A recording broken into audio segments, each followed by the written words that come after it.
Hi everyone, welcome to today's podcast. According to the CPVV State of the Industry report on accessibility, more than 1 in 10 passengers have been refused service due to their disability, and more than 1 in 5 have felt unsafe in a CPV.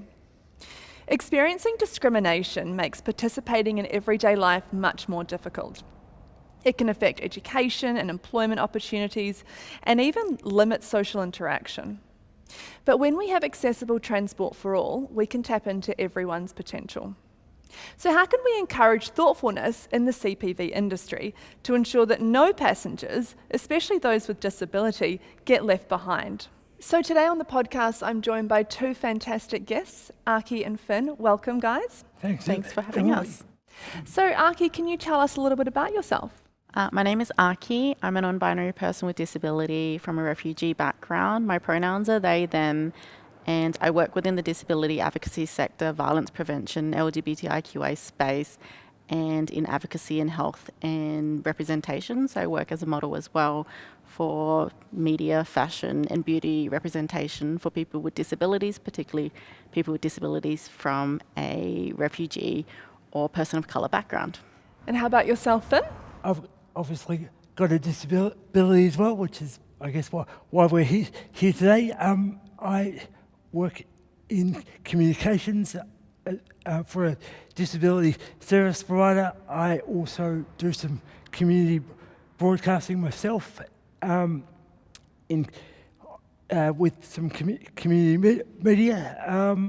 And beyond that, I guess I just... I'm a man about town. It's great to hear. So let's get into today's podcast. Look, we know that small talk is common in the CPV industry, especially between drivers and passengers. You know, it's things like, how's your day been? What do you think of the weather? You know, things like that. But the topic around someone's disability doesn't make good small talk, and more often than not, that question can be intrusive and make the passenger feel uncomfortable. Aki, I'll start with you. What are some of the questions that drivers have asked you about your disability that you really wish they hadn't? I don't think they've asked me much that make more comments. I'm too young to be disabled, or it's such a pity that I'm in this wheelchair. I'm too pretty to be disabled. Just like lots of, I guess, demeaning and not very friendly looks and pitying interactions. So not so much as an acknowledgement of me as a human being, but just the pity surrounding me as a human that is just existing in the world and trying to get from place to place. So that's not the greatest way to start an interaction, and then spend however long you are with the person to whatever destination. So it's quite awkward. Or if it's not that, they say that, they don't acknowledge me at all. They go, give me a taxi card, okay, where you going? No conversation for the entire time. So it's a hit or miss, but it's never just a standard regular conversation, which I think it's just because people get awkward around disability, and they get awkward around what isn't the, I guess, typical perceived notion of what disability looks like. And I apparently don't fit that bill, and it makes people feel awkward. So they don't bother. Yeah. And it sounds like these are some questions that they would never be asking a person if they didn't have a disability. Absolutely. I don't think, I know that this obviously is about transport and this conversation, but in general in everyday life, not just within the transport industry, we're asked quite inappropriate questions about, like a very common question is, what's wrong with you? What happened to you? And then, you know, some of the questions get a bit invasive, and they ask you about your sex life, and they ask you about things that you would just never ask a non-disabled person. But for some reason, when you don't fit the bill of what a standard human should be like, then people feel that they're entitled to know personal things about you, even though you would never ask someone who's non-disabled these questions, which is challenging to navigate. Absolutely, very challenging. And you don't want to be rude, but also you don't owe these people a response. And so, I mean, the onus and the energy and the, I guess, the mental pressure to answer sometimes can be quite a lot because people do get agitated if you don't respond in a positive, friendly way because they're just curious. But yeah, I guess I've learned over the years in having been asked such inappropriate questions of how to respond. And generally it's none of your business, but also I would never ask you that question. So would you be okay to not ask me those questions? And then they go, okay, well actually, yeah, I wouldn't ask anyone else. So why am I asking you? So then I put the question back on them and they generally stop talking. It also may be a question they're not ready to hear or the answer, as in one of my main disabilities as a result of intimate partner violence. So it's a really traumatic incident for me, and having someone constantly ask me about what that is, I live it every day. I don't need another person to remind me and then want to know and then feel entitled to my story unless I'm ready to tell it on my own terms. But sometimes you do feel pressured and cornered, particularly if you're in a taxi with someone for 20, 30, 40, 50 minutes. And they keep asking you, and you're literally, for people that aren't wheelchair users, when you do catch a taxi, you're physically strapped down. You cannot escape even if you want to. So if you can imagine feeling that interaction and that invasiveness and then being stuck. And even if you wanted to say, if you were like, I feel uncomfortable, I would like to leave this taxi, they are the ones that have to let you free. So it's a really vulnerable situation to be in, and I don't generally like to use the word vulnerable when it comes to people with disability. I find that we're disadvantaged by a lot of things. We're not inherently vulnerable, but in that situation when you're strapped down and if you feel unsafe and you physically cannot leave, then you are, and that is not a nice situation to be in. Yeah, I can understand that. And back to your point about the sort of invasiveness of the questions, it sounds like a lot of mental energy that you have to expend then, you know, either turning the question back to the driver or else just formulating your own thoughts as to how you're kind of going to not answer it or get out of it. Yeah, it is. I guess the onus mentally is quite a lot because I wonder what they're going to ask me today, or I wonder how they're going to react or respond to me today, which makes it a tricky and not very comforting experience.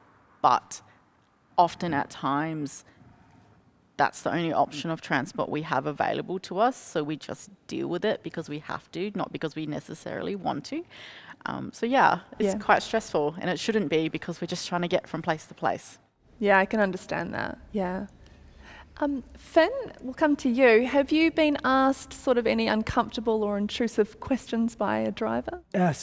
Some drivers have usually ask, you know, what's wrong with your arm? How did you get like this? Were you born this way? Now these are questions born primarily out of curiosity, and that's all well and good. But we're just really here to get a ride. We're here to go somewhere. We don't necessarily want to be somebody's teachable moment. And I'm just not sure that being as like Aki said, I'm just not sure being as bold and presumptuous that you know these are questions we can just ask people. It's really up to the individual whether they want to answer that or not. And if you get the feeling that they're uncomfortable, then don't continue with that line of questioning. Yeah. I mean, for example, what proportion of the time at all would you like to be asked about your disability? Depends if I'm having a good day or not. It depends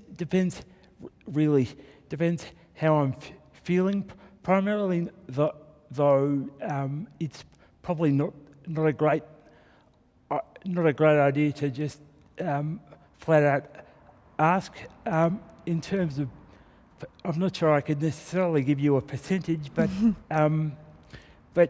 yeah, just I think if people can just have a chat to the passenger if that's what you want to do, but get a feel from them whether they're happy to answer your questions, and if they're not feeling it, then don't pursue that line of Yep. questioning. I've also been asked about my sex life, and I've been asked as well about going to brothels with particular drivers as well, which I've never been particularly comfortable about. But it's and I'm not sure whether, going back to Archie's point, whether they would necessarily do that to other, I guess, non-disabled people, or whether it's just they feel comfortable to be more bold and more brash in their questioning of people. Yeah, that's pretty shocking to me, and I'm sure to everyone listening, really, that, you know, you've both been asked questions of a sexual nature. It's like getting the third degree, and it's a lot, sometimes. Yeah, it really is. Finn, you mentioned that, you know, when you're in a CPV, you're not there to be someone's teachable moment. So what we're trying to do with campaigns such as this is educate drivers on how they can offer a better experience. So let's make this their teachable moment so you don't have to do it inside a CPV. So is there sort of key points or key pieces you'd like to tell drivers as to how they can give you a better service? We'll start with you, Yeah, Archie? absolutely. Yeah. Treat us as human beings, treat us with dignity, ask us how we're going, ask us about our day, talk to us as if you would talk to anyone else. One thing I didn't mention is people have a tendency to talk to me like I'm a child.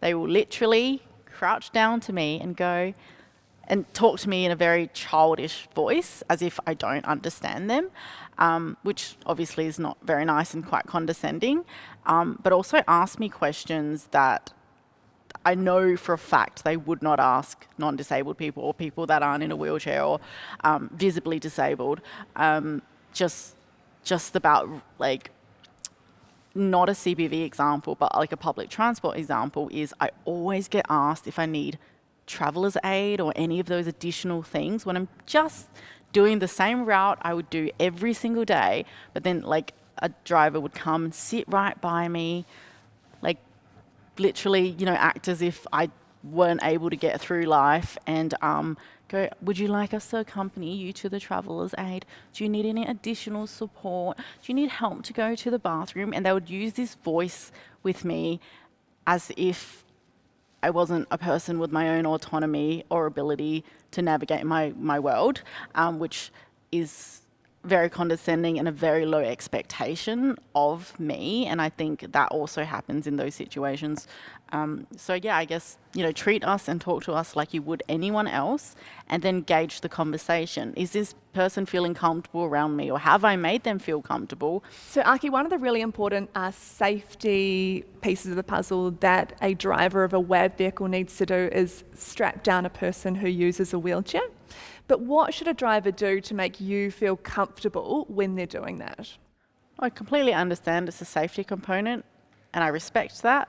But when they're doing it, let the person know what you're doing, where you're doing it, where you are spatially, and actually ask the participant if they're able to do some of those things. So can you put your seatbelt on yourself? And if I say yes, let me do it. Don't just reach over, get into my personal space and make me feel uncomfortable. It's just communication and respecting the passenger's wishes in terms of that personal boundary and that personal space. Great, thanks. And Finn, I'd love to hear any thoughts you have on what you'd say to drivers to make sure your experiences, you know, are really positive moving forward. Making sure that you are respectful of people, but also making sure that you don't just assume that somebody can't do something. Make sure that you ask them, and people generally will tell you if they're comfortable with something, or if they need help. Don't necessarily assume that because you're seeing someone in a wheelchair, or because you're seeing anyone with any form of disability that they're going to necessarily need the help that you want to provide them. Yes, great. So what I'm thinking and sort of hearing as well is, I guess perhaps sometimes drivers either go to from one extreme to the other. They either won't communicate at all and just do it all out of their discomfort, or they might over communicate and ask you too much to try and in a way to try and think that they're making you feel comfortable. So perhaps just, having a driver start off an open dialogue, asking you what you can and can't do, and would that be something that you'd both be in agreement on? I think we're both in agreement. I think just having a open dialogue and really actively listening to what somebody's needs are, rather than just assuming that someone's going to have needs based on what you can see or what you think their needs are, I think is really good, because you'll actually, if you actually listen to people, you'll get a better understanding of what people's needs are, and therefore you'll be able to provide a better level of customer service, which is what you're hoping to do. So yeah, Exactly right. Better listening, better customer service. that's it. Our final question today is just around the small features that some providers have. So we know some providers have things sort of like quiet mode or temperature control, or would you like conversation or non-conversation. Are there any small features either within booking apps or just providers having in general that would really make a difference? Aki, we'll start with you. I don't particularly seek out any of those additional features because I really just want to get from one location A to B safely with dignity and respect. That's my biggest thing. Okay. And I think, Finn.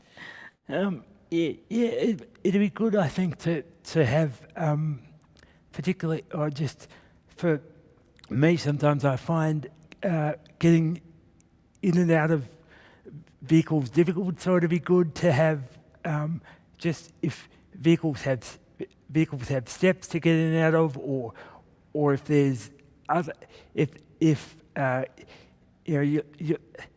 obviously maxi taxis is one thing, but there are now cars that have the big metal steps. It'd be good if sort of car accessibility features like that were listed as well, just so you can get a better handle on whether you're able to, whether you're going to struggle to get in and out of the car. Yeah, exactly. One feature I'm thinking that might be worthwhile is a feature that says, would you like conversation or not conversation? What are we going to say? What are we going to say there, Aki? Can it be, would you like respectful conversation? Yeah. And maybe drivers that know the social model of disability, perhaps, would be ideal. But I don't know if I'm asking for too much there. No, I think that's extremely valuable. So yeah, thank you. I guess conversation, I suppose, as we've touched on before, is, I guess, through that we're sort of assuming that the conversation will be, if there is to be conversation, we're assuming that it will be respectful conversation and open, and I guess be respectful and treat people with dignity, along with asking people about the mundanities of life. Yes, exactly. Well, thank you both so much for joining me. It's been wonderful to get your insights today, and it'll be really valuable for the CPV community as well. Thank you so much, Emily. Great, thanks, Emily. Thanks to you all for joining us today for this podcast. It's been invaluable with our guests here. Remember that as a driver, you have the power to make a difference in your communities, to make a difference in your passengers' everyday experience, and you have the power to make a difference in people's lives.